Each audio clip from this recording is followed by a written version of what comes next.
gaitām, pār pampu bezgalīgajiem klajumiem jumās tuksneša klusums.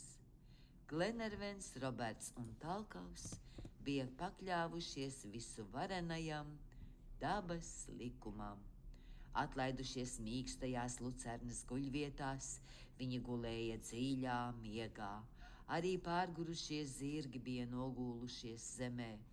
Vienīgi Tauka, būdams īsts tīresiņu zirgs, gulēja stāvēdams kājās.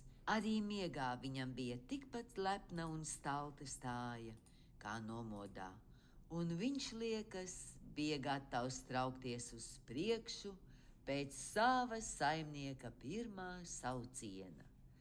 Aplokā valdīja neviena netraucēts miers.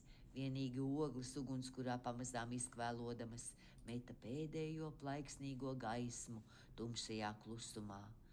Tomēr ap 10:00 vakarā, nogulējis tikai kādu laiciņu, indiānis pamodās. Viņa puspievērtās acis zem nokaranajām uzacīm, saspringti ielūkojās tumsā, pavērsies pret līdzenumu, viņš vērīgi ieklausījās. Talkavs, kā redzams, centās uztvert kādu tikko sadzirdamu skaņu. Drīz vien viņa parasti tik bezskaislīgā sejā pavīdēja neskaidrs nemiers. Vai nu viņš noģida tuvojamies klejotājus indiāņus, vai arī zogamies jaguārus, ūdens tīģerus vai citus plēsīgus zvērus, kas sastopami upju tūmā. Pēdējais pieņēmums šķita visvairāk iespējams, jo Talkavs pārlaida žiglu skatienu aplokā samestajiem degmateriāliem, un viņa nemieris kļuva vēl lielāks. Patiesi, sausās alfafāras skrājumi ātri vien sadegtu un nevarētu ilgi aizsargāt pret uzmācīgajiem zvēriem. Šādos apstākļos Talkavam neatlika nekas cits, kā nogaidīt notikumu attīstību, un viņš pussnaudā gaidīja, galvu atbalstījis rokās, elkoņus atspiedis pret ceļgaliem, stingu skatienu kā cilvēks, kuru pēkšņi pamodinājusi tuvojošos briesmu priekšnojauta. Pagāja 1 stunda. Jebkurš cits Talkava vietā apkārtējā klusuma nomierināts, būtu atkal apgūlies un aizmidzis.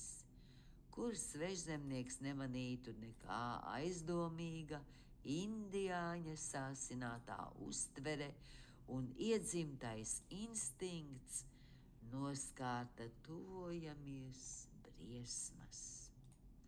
Kamēr Talkavs klausījās un lūkojās tumsā, Tauka pēkšņi apslāpēti iezviedzās un pagrieza galvu uz Ramadas ielejas pusi, ievilkdams nāsīs gaisu.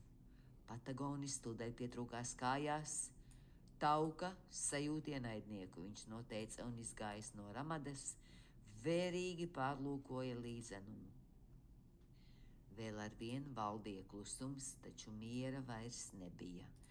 Talkavs samanīja kaut kādas ēnas, kas slīdēja bez trokšņa, starp kurām mameles, seriem, šur tur iespīdējās kvēlojoši punktiņi, kas nemitīgi kustējās, krustojās visos virzienos, uzdzirkstīja, apdzisa un atkal iedegās.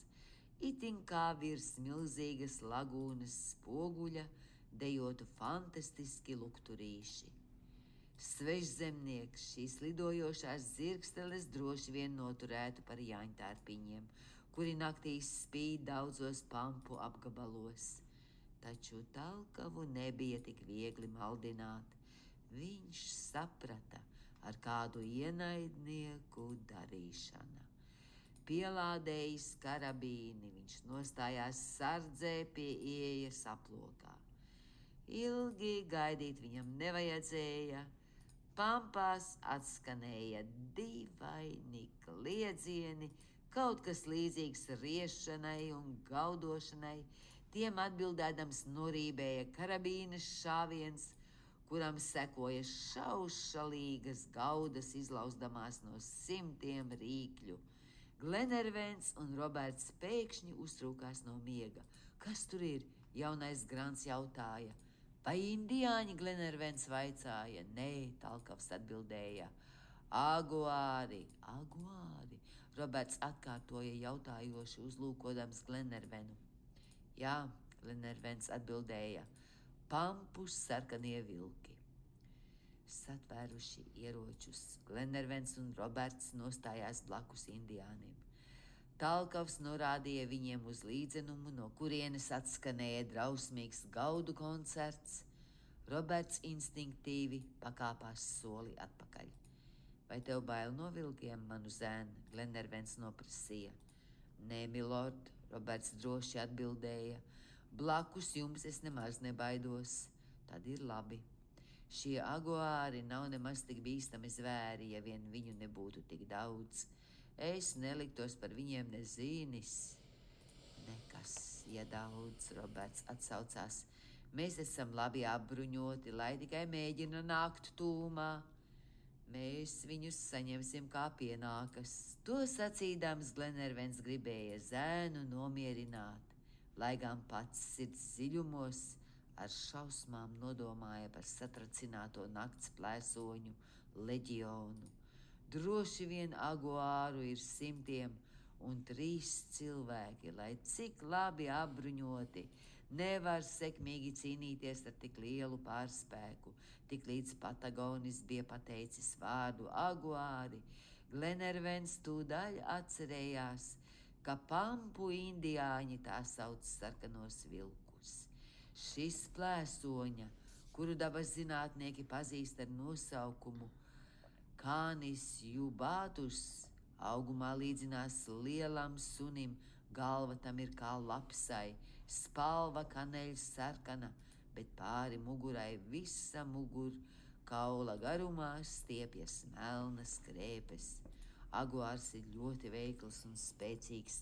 Tas parasti mitinās purvainās vietās un peld uz zemes pakaļ ūdens dzīvniekiem. Nakts izvilina sarkano vilku no alas, kurā tas guļ pa dienu.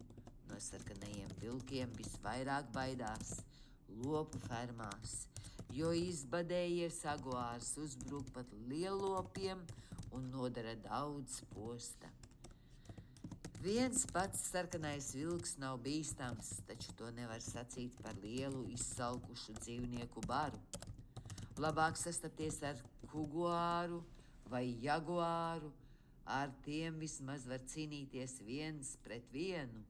Dzirdēdams gaudas, kas piepilda pampas, un redzēdams neskaitāmas pāri līdzenumam slīdošas ēnas, Glenervens vairs nešaubījās, kā Gvamīnī krastā sapulcējies milzīgs sarkano vilku bars.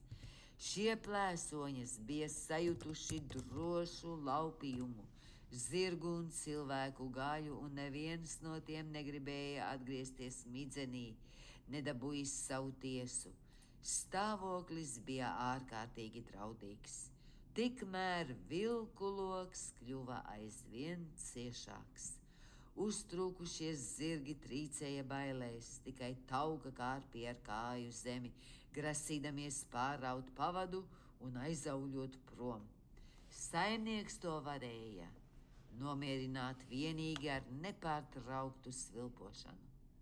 Glenervens un Roberts bija ieņēmuši aizsardzības pozīcijas pie Ramadas ieejas, pielādējuši karabīnes, viņi jau dzīrās atklāt uguni uz pirmo aguāru rindu, kad Talkavs pēkšņi pacēla augšup viņu ieročus. Ko īsti Talkavs grib, Roberts vaicāja. Viņš aizliedz mums šaut, Glenervens atbildēja. Kāpēc? Droši vien uzskata, ka vēl nav pienācis laiks. Tomēr tas nebija īstais iemesls, kas lika indiānim tā rīkoties. Apsvērums bija daudz nopietnāks. Glenervens to saprata, kad Talkavs atvēris un pacēlis gaisā savu pulvera ragu, apgrieza to apkārt, rādīdams, ka tas gandrīz tukšs. Ko tas nozīmē, Roberts vaicāja. Tas nozīmē, ka mums jātaupa munīcija. šodienas medības mums dārgi maksājušas. Mums palicis maz svina ložu un pulverā, mēs nevarēsim izšaut ne 20 reižu. Sēns neko neatbildēja. Vai tev nav bail, Robert? Nē, milord, tad ir labi, manu zēnu. Tai brīdī atkal norībēja šāviens. Talkavs bija noguldījis gar zemi kādu pārlieku nekaunīgu ienaidnieku. Vilki, kas nāca virsū ciešās rindās, atkāpās un saspiedās barās 100 soļu attālumā no aploka. Glenervens pēc indiāņa mājiena tūliņ nostājās viņa vietā, bet Talkavs savācis pakaišus, zāles, vārdu sakot visu, kas vien var degt, sakrāva vākumu pie ieejas ramadā un iemeta šai kaudzei kvēlojošu ogli. Rīz vien uz melnā debesu fona sāka plandīties uguns priekškars, pa kura starpām pavērās lielo kustīgo liesmu spoži apgaismotais līdzenums. Glenervens nu varēja spriest, pret kādu plēsoņu milzumu viņiem vajadzēs aizstāvēties. Nekad vēl vienu vietu nebija redzēts tik daudz mežonīgas iekāras pārņemto vilku. Talkava radītā uguns barjera vilkus gan apstādināja, tomēr satricināja vēl vairāk. Daži no viņiem iznāca pie paša aploka un apdedzināja ķetnes.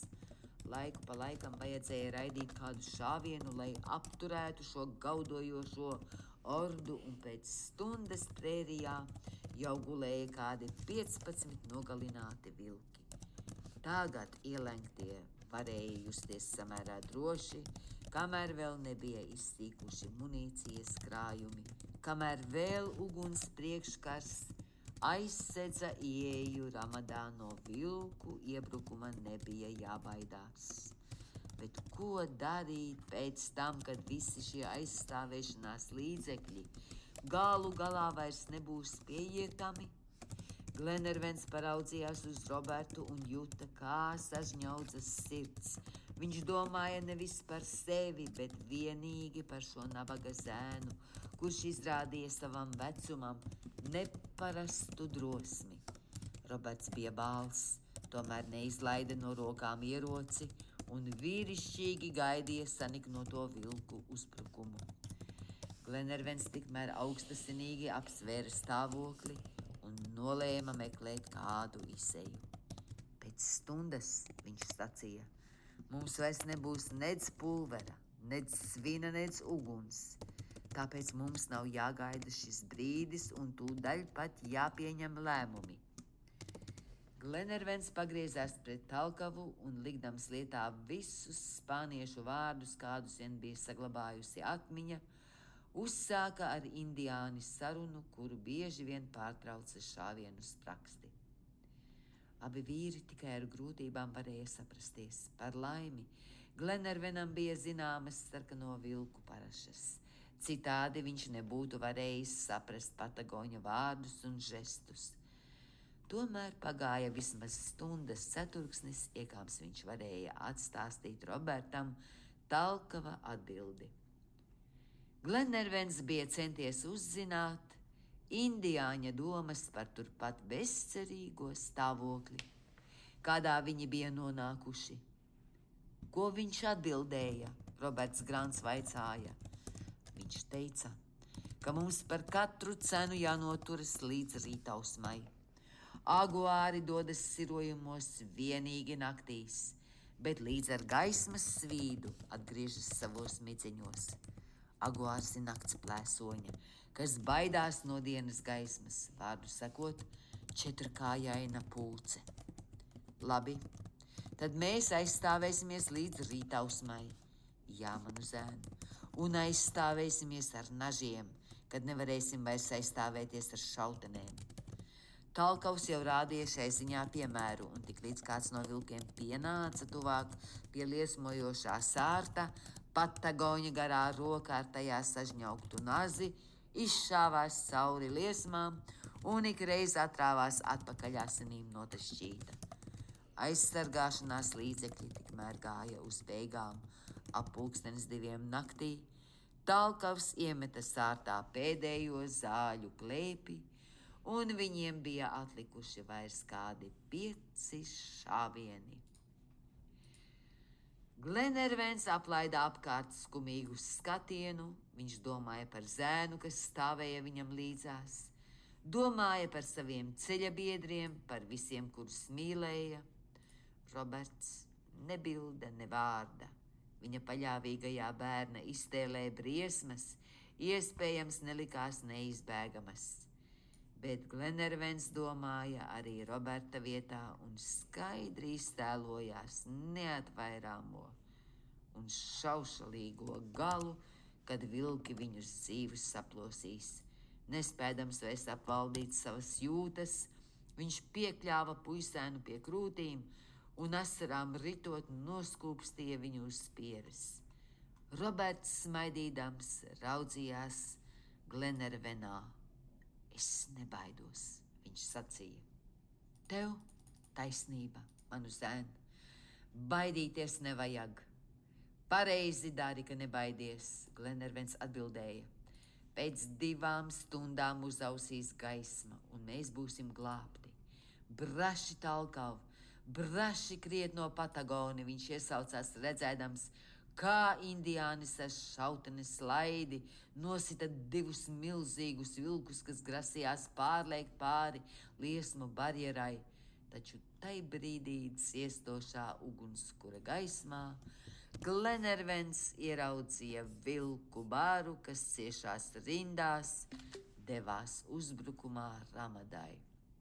Tuvojās asiņainās drāmas noslēgums.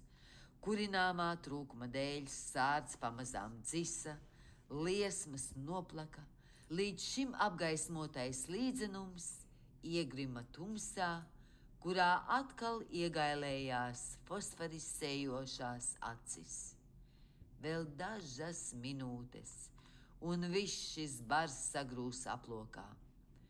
Talkavs raidīja no savas karabīnes pēdējo šāviņu, nolikdams gar zemi vēl vienu ienaidnieku.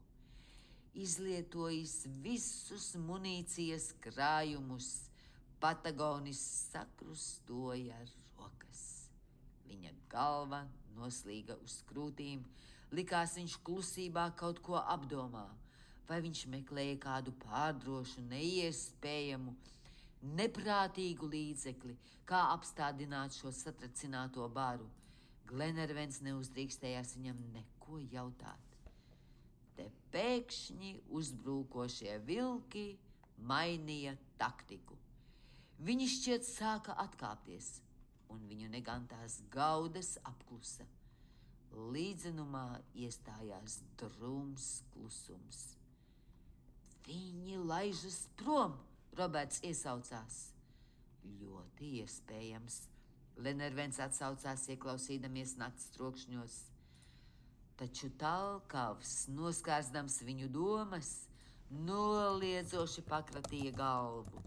Patagonis labi zināja, ka plēsoņas nepametīs tikpat kā drošu laupījumu. Iekāms dienas gaisma viņus nebūs iedzinusi tumšajos smidzeņos. Toties taktiku ienaidnieks acīm redzot bija mainījis. Vilki vairs nemēģināja ielausties caur Ramadas ieju, kuru tik neatlaidīgi apsargāja uguns un lodes, taču viņu jaunais uzbrukuma veids bija vēl briesmīgāks.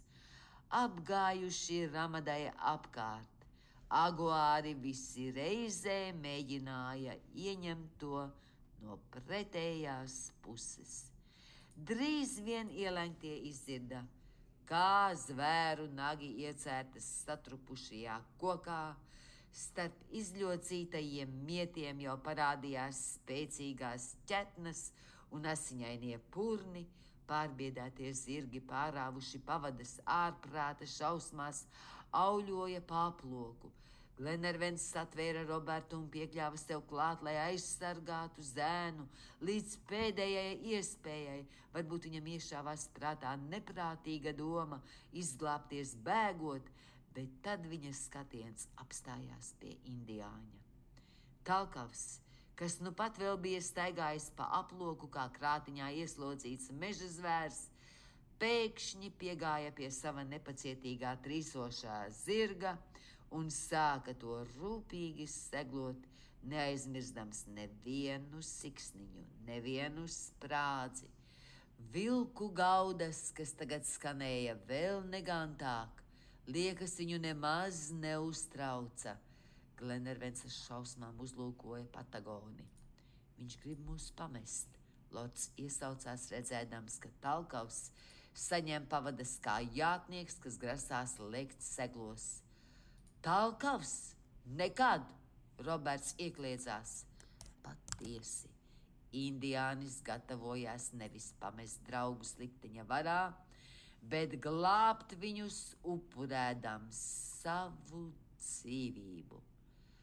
Tauka bija apseglots. Tas krimta laužņus un nepacietīgi slējās pakaļkājās. Viņa mirdzošās ugunspilnās acis meta zibeņus. Zirgs bija sapratis savu saimnieku. Kad indiānis ieķēries zirgam krēpēs, jau gribēja liekt seglos, Glenervens krampjaini satvēra viņu aiz rokas.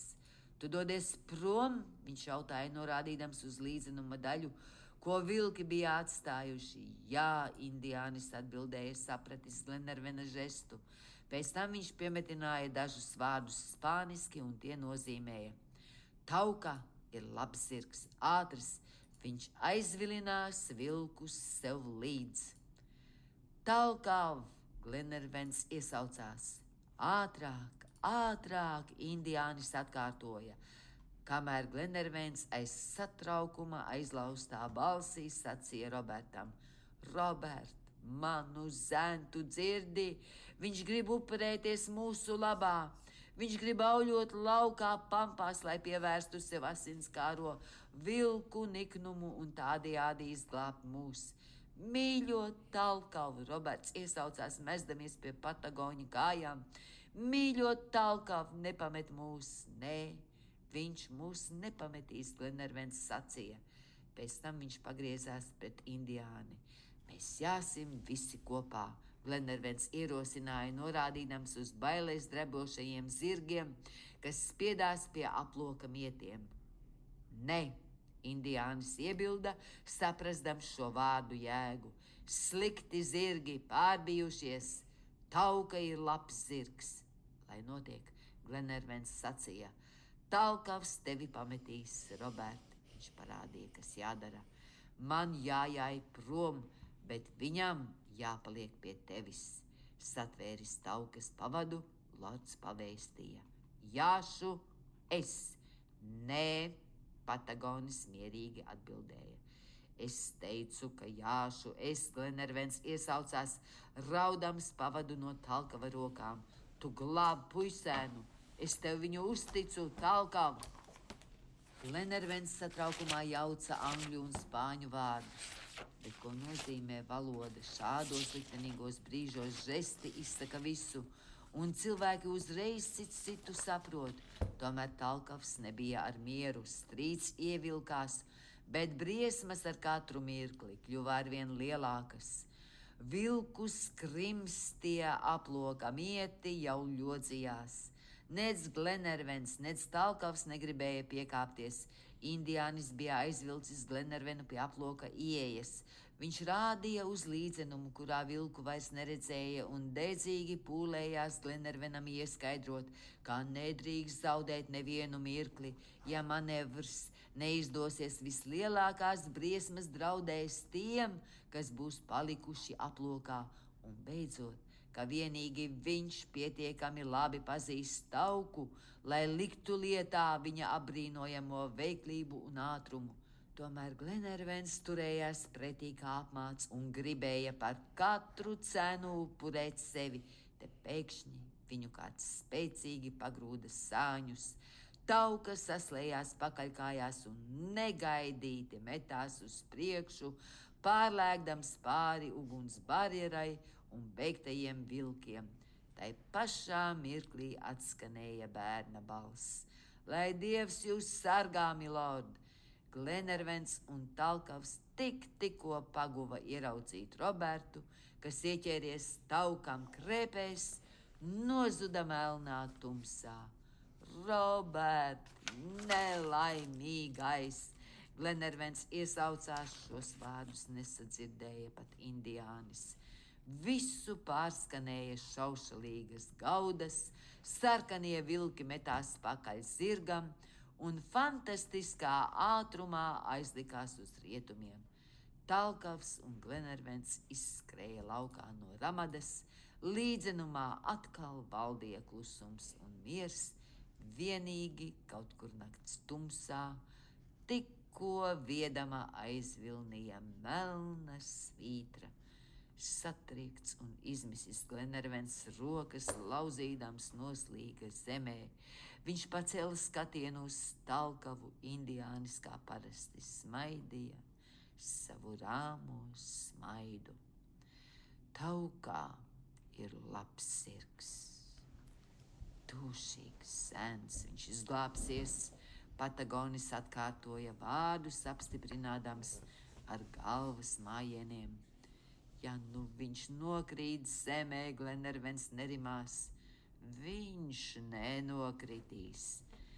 Par spīti Talkava pārliecībai, nabaga lords pavadīja nakti mokošās sirdsapziņas ēdās. Viņš pat neiedomāja, ka līdz ar vilku bara nozušanu viņam vairs nedraud briesmas. Viņš gribēja nekavējoties steigties Robertam palīgā, taču indiānis viņu atturēja, likdams saprast, ka viņu zirgi zēnu nekad nepanāks, ka Tauka jau atrodas tālu priekšā saviem vajātājiem, ka tumsā viņi nevarēs to atrast, vārdu sakot, jāsagaida gaisma, un tikai tad jāsāk dzīt Robertam pēdas. Pulksten 4 no rīta sāka svīst gaisma, pie apvāršņa blāvā mirdzumā iedegās miglas vāli, līdzenumā iemirdzējās dzidras rasas lāses, un pirmajās rīta vēsmās saviļņojās garā zāle. Bija laiks doties ceļā. Aiziet, zirgos, indiānis uzsauca. Nebilsdams ne vārda, Glenervens uzlēca Roberta zirgā, drīz vien abi jātnieki auļoja uz rietumiem, nenovirzīdamies no taisnās līnijas, pie kuras vajadzēja turēties arī viņu ceļa biedriem. Kādu stundu viņi joņoja trakā ātrumā, meklēdami ar skatienu Robertu, ik brīdi baidīdamies ieraudzīt zēna asiņaino līķi. Glenervens nežēlīgi apstrādāja ar piešiem sava zirga sānus. Beidzot, viņi izdzirda šauteņu šāvienus, kas atskanēja pēc noteiktiem starpbrīžiem, kā parasti to dara, signalizējot. Tie ir viņi. Abi jātnieki sāka auļot vēl straujāk un drīz vien pievienojās Paganela vadītajam pulciņam. No Glenervena krūtīm izlauzās kliedziens. Roberts, sveiks un vesels, bija šeit uz lieliskā Taukas, kas ieraudzījis savu saimnieku, zviedza aiz prieka. Ai, manu mīļo puisīt, Glenervens iesaucās neizsakāmā maigumā. Nolēkuši no zirgiem, Roberts un Glenervens metās viens otrā apkampienos. Pēc tam bija indiāņa kārtas spiest pie krūtīm kapteiņa Granta drošsirdīgo dēlu. Viņš ir dzīvs, Glenervens gavilēja. Jā, Roberts atteica, mani izglāba Tauka. Vēl nedzirdējis šos atzinības pilnos vārdus, indiānis jau pateicās savam zirgam. Viņš sarunājās ar to, teica tam mīļus vārdus un glāstīja to itin kā šā cēlā dzīvnieka dzīslās tecētu cilvēka asinis. Pēc tam Patagonis pavērsās pret Paganelu. Rašulis, viņš sacīja norādīdams uz Robertu un izmantodams indiāņu metaforu zēnu drošsirdības izteikšanai, piemetināja. Viņa pieši nenodrebēja. Tikmēr Glenervens, slēgdams Robertu savās skavās, jautāja viņam: Saki man, dēls, kāpēc tu neļāvi Talkavam vai man izmēģināt šo pēdējo iespēju, lai tevi glābtu? Milord, sēns atbildēja, un viņa balsī jaudās viskvēlākā pateicība. Vai šoreiz nebija mana kārta upurēties? Talkavs jau reiz izglāba manu dzīvību, bet jūs izglābsit manu tēvu.